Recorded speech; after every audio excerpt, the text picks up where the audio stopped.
All right, we are back again to start the next story in the adventures of Sherlock Holmes. Today, we have the Boscombe Valley Mystery. So, I'll go ahead and start. We were seated at breakfast one morning, my wife and I, when the maid brought in a telegram. It was from Sherlock Holmes and ran in this way. Have you a couple days to spare? Have just been wired from the west of England in connection with Boscombe Valley tragedy. Shall be glad if you will come with me. Air and scenery are perfect. Leave Paddington by 11:15. What do you say, my dear? Said my wife, looking across at me. Will you go? I really don't know what to say. I have a fairly long list at present. Oh, and Strinther would do your work for you. You've been looking a little pale lately. I think that the change would do you good, and you always are so interested in Mr. Sherlock Holmes's cases. I should be ungrateful if I were not, seeing what I gained through one of them, I answered.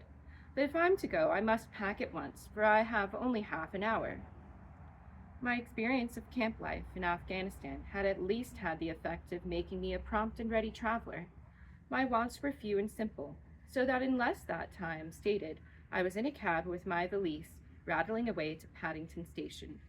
Sherlock Holmes was pacing up and down the platform, his tall, gaunt figure made even gaunter and taller by his long gray traveling cloak and close-fitting cloth cap. It is really good of you to come, Watson, said he. It makes a considerable difference to me, having someone with me on whom I can thoroughly rely. Local aid is always either worthless or else biased. If you will keep the two corner seats, I shall get the tickets. We had the carriage to ourselves, save for an immense litter of papers which Holmes had brought with him. Among these he rummaged and read, with intervals of note-taking and of meditation, until we were past reading. Then he suddenly rolled them all into a gigantic ball and tossed them up onto the rack. Have you heard anything of this case? He asked. Not a word. I've not seen a paper for some days. The London press has not had very full accounts. I've just been looking through all the recent papers in order to master the particulars. It seems, from what I gather, to be one of those simple cases which are so extremely difficult. That sounds a little paradoxical. But it is profoundly true. Singularity is almost invariably a clue. The more featureless and commonplace a crime is, the more difficult it is to bring it home. In this case, however, they've established a very serious case against the son of the murdered man. It is a murder, then? Well, it is conjectured to be so. I shall take nothing for granted until I have the opportunity of looking personally into it. I will explain the state of things to you as far as I've been able to understand it in very few words. Boscombe Valley is a country district not far from Ross in Herefordshire. The largest landed proprietor in that part is a Mr. John Turner, who made his money in Australia and returned some years ago to the old country. One of the farms which he held, that of Hatherley, was let to Mr. Charles McCarthy, who was also an ex-Australian. The men had known each other in the colonies, so that it was not unnatural that when they came to settle down, they should do so as near each other as possible. Turner was apparently the richer man, so McCarthy became his tenant, but still remained, it seems, upon terms of perfect equality, as they were frequently together. McCarthy had one son, a lad of 18, and Turner had an only daughter of the same age, but neither of them had wives living. They appear to have avoided the society of the neighboring English families, and to have led retired lives, though both the McCarthys were fond of sport and were frequently seen at the race meetings of the neighborhood. McCarthy kept 2 servants, a man and a girl. Turner had a considerable household, some half-dozen at least. That is as much as I've been able to gather about the families. Now for the facts. On June 3rd, that is on Monday last, McCarthy left his house at Hatherley about 3 in the afternoon and walked down to the Boscombe Pool, which is a small lake formed by the spreading out of the stream which runs down the Boscombe Valley. He had been out with his serving man in the morning at Ross, and he had told the man that he must hurry, as he has an appointment to keep at 3. From that appointment, he never came back alive. From Hatherley Farmhouse to the Boscombe Pool is a quarter of a mile, and 2 people saw him as he passed over this ground. One was an old woman, whose name is not mentioned, and the other was William Crowder, a gamekeeper in the employ of Mr. Turner. Both these witnesses deposed that Mr. McCarthy was walking alone. The gamekeeper adds that within a few minutes of seeing Mr. McCarthy pass, he had seen his son, Mr. James McCarthy, going the same way and with a gun under his arm. To the best of his belief, the father was actually in sight at the time, and the son was following him. He thought no more of the matter until he heard in the evening of the tragedy that had occurred. The 2 McCarthys were seen after that time, when William Crowder, the gamekeeper, lost sight of them. The Boscombe Pool is thickly wooded round, with just a fringe of grass and reeds round the edge.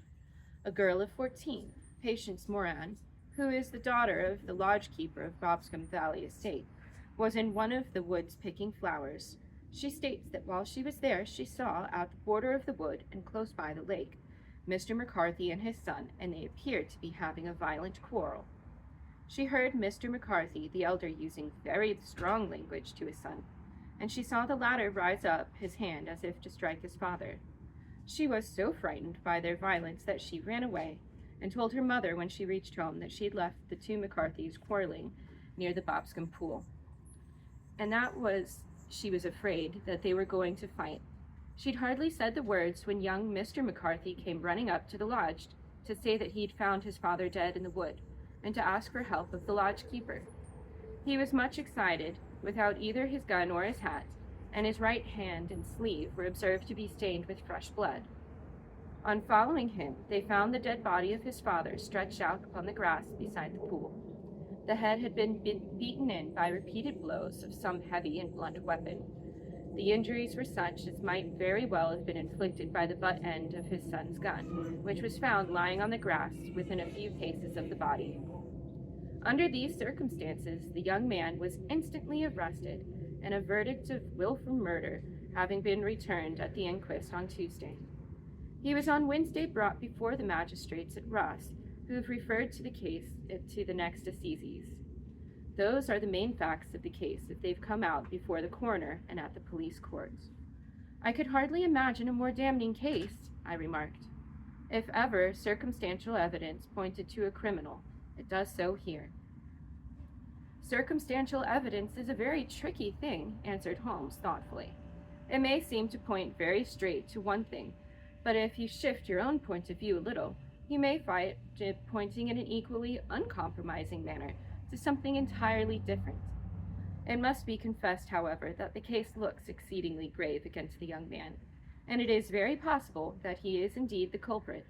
There are several people in the neighborhood, however, and among them Miss Turner, the daughter of the neighboring landowner, who believe in his innocence, and who have retained Lestrade, you may remember in connection with the study in scarlet, to work out the case in his interest. Lestrade, being rather puzzled, has referred the case to me, and hence it is that 2 middle-aged gentlemen are flying westward at 50 miles an hour, instead of quietly digesting their breakfasts at home. I am afraid, said I, that the facts are so obvious that you'll find little credit to be gained out of this case. There is nothing more deceptive than an obvious fact, he answered, laughing. Besides, we may chance to hit upon some other obvious facts, which may have been by no means obvious to Mr. Lestrade. You know me too well to think that I'm boasting when I say that I shall either confirm or destroy his theory by means which he is quite incapable of employing, or even of understanding. To the first example to hand, I very clearly perceive that in your bedroom the window is upon the right-hand side, and yet I question whether Mr. Lestrade would have noted even so self-evident a thing as that. Well, how on earth? My dear fellow, I know you very well. I know the military neatness which characterizes you. You shave every morning, and in this season you shave by the sunlight, since your shaving is less and less complete as we get further back on the left side, until it becomes positively slovenly as we get round the angle of the jaw. It is surely very clear that that side is less well illuminated than the other. I could not imagine a man of your habits looking at himself in an equal light and being satisfied with such a result. I only quote this as a trivial example of observation and inference. Therein lies my matter, and it is just possible that it may be of some service in this investigation which lies before us. There are one or two minor points which were brought out in the inquest and which are worth considering. What are they? It appears that his arrest did not take place at once, but after return to Hatherley Farm, on the inspector of constabulary informing him that he was a prisoner. He remarked that he was not surprised to hear it, and that it was no more than his deserts. This observation of his had the natural effect of removing any traces of doubt which might have remained in the minds of the coroner's jury. It was a confession, I ejaculated. No, for it was followed by a protestation of innocence. Coming on the top of such damning series of events, it was at least a most suspicious remark. On the contrary, said Holmes, it is the brightest rift which I can at present see in the clouds. However innocent he might be, he could not be such an absolute imbecile as to not see that the circumstances were very black against him. Had he appeared surprised at his own arrest or feigned indignation at it, I should have looked upon it highly suspicious, because such surprise or anger would not be natural under the circumstances, and yet might appear to be the best policy to a scheming man. His frank acceptance of the situation marks him as either an innocent man or else a man of considerable self-restraint and firmness. As to his remark about his deserts, it was also not unnatural if you consider that he stood by the dead body of his father, and that there is no doubt that he had a very day so far forgotten his filial duty as to bandy words with him, and even, according to the little girl whose evidence is so important, to raise his hand as if to strike him. The self-reproach and contrition which are displayed in his remark appear to me to be the signs of a healthy mind rather than of a guilty one. I shook my head. Many men have been hanged on far slighter evidence, I remarked. And so they have, and many men have been wrongfully hanged. What is the young man's own account of the matter? It is, I'm afraid, not very encouraging to his supporters, though there are one or two points in which are suggestive. You'll find it here. You may read it for yourself. He picked out from his bundle a copy of the local Herefordshire paper, and having turned down the street, he pointed out the paragraph in which the unfortunate man had given his own statement of what had occurred. I settled myself down in the corner of the carriage and read it very carefully. It ran in this way. Mr. James McCarthy, the only son of the deceased, was then called and gave evidence as follows. I'd been away from home for 3 days at Bristol, and had only just returned upon the morning of last Monday, the 3rd. My father was absent from home at the time of my arrival, and I was informed by the maid that he'd driven out to Ross with John Cobb, the groom. Shortly after my return, I heard the wheels of his trap in the yard, and looking out of my window, I saw him get out and walk rapidly out of the yard, though I was not aware in which direction he was going. I then took my gun and strolled out in the direction of Boscombe Pool, with the intention of visiting the rabbit warren, which is on the other side. On my way, I saw William Crowder, the gamekeeper, and as he stated in his evidence, but he's mistaken in thinking that I was following my father. I had no idea that he was in front of me. When about 100 yards from the pool, I heard the cry of "Coo-ee," which is a usual sign between my father and myself. I then hurried forward and found him standing by the pool. He appeared to be much surprised at seeing me, and asked me rather roughly what I was doing there. A conversation ensued, which led to high words and almost to blows, for my father was a man of a very violent temper. Seeing that his passion was becoming ungovernable, I left him and returned towards Hatherley Farm. I had not gone more than 150 yards, however, when I heard a hideous outcry behind me, which caused me to run back again. I found my father expiring on the ground, and with his head terribly injured. I dropped my gun and held him in my arms, but he almost instantly expired. I knelt beside him for some minutes, and then made my way to Mr. Turner's, the lodge keeper, his house being the nearest, to ask for assistance. I saw no one near my father when I returned, and I have no idea how he came by his injuries. He was not a popular man, being somewhat cold and forbidding in his manners, but he had, as far as I know, no active enemies. I know nothing further of the matter. The coroner. Did your father make any statement to you before he died? Witness. He mumbled a few words, but I could only catch some allusion to a rat. The coroner.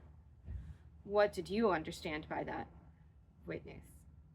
It conveyed no meaning to me. I thought that he was delirious. The coroner.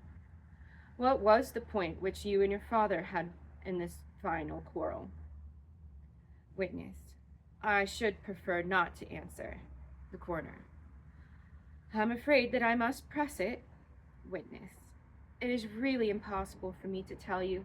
I can assure you that it has nothing to do with the sad tragedy which followed. The coroner. That is for the court to decide. I need not point out to you that your refusal to answer will prejudice your case considerably in any future proceedings which may arise. Witness. I must still refuse. The coroner. I understand that the cry of cooee was a common signal between you and your father. Witness. It was. The coroner. How was it, then, that he uttered it before he saw you, and before he knew that you returned from Bristol? Witness. With considerable confusion. I do not know. A juryman. Did you see nothing which aroused your suspicions when you returned on hearing the cry and found your father fatally injured? Witness. Nothing definite. The coroner. What do you mean? Witness. I was so disturbed and excited as I rushed out into the open that I could think of nothing except my father. Yet I have a vague impression that as I ran forward, something lay upon the ground to the left of me. It seemed to me to be something gray in color, a coat of some sort, or a plaid perhaps. When I rose from my father, I looked around for it, but it was gone. Do you mean that it disappeared before you went for help? Yes, it was gone. You cannot say what it was? No, I had a feeling something was there. How far from the body? 12 yards or so. And how far from the edge of the wood? About the same. Then if it was removed, it was while you were within 12 yards of it. Yes, but with my back towards it. This concluded the examination of the witness. I see, said I as I glanced down the column, that the coroner in his concluding remarks was rather severe upon Mr. McCarthy. He calls attention, and with reason, to the discrepancy about his father having signaled to him before seeing him, also to his refusal to give details on his conversation with his father, and his singular account of his father's dying words. They are all, as he remarks, very much against the sun. Holmes laughed softly to himself and stretched out upon the cushioned seat. Both you and the coroner have been at some pains, he said, to single out the very strongest points in the young man's favor. Don't you see that you alternatively give him credit for having too much imagination and too little? Too little, if he could not invent a just cause for the quarrel which would give him the sympathy of the jury. Too much, if he involved from his own inner consciousness anything so ultra as a dying reference to a rat and the incidents of the vanishing cloth. No, sir, I shall approach this case from the point of view that what this young man is saying is true, and we shall see whether that hypothesis will lead us. And now, here is my pocket Petrarch, and not another word shall I say of this case until we are on the scene of action.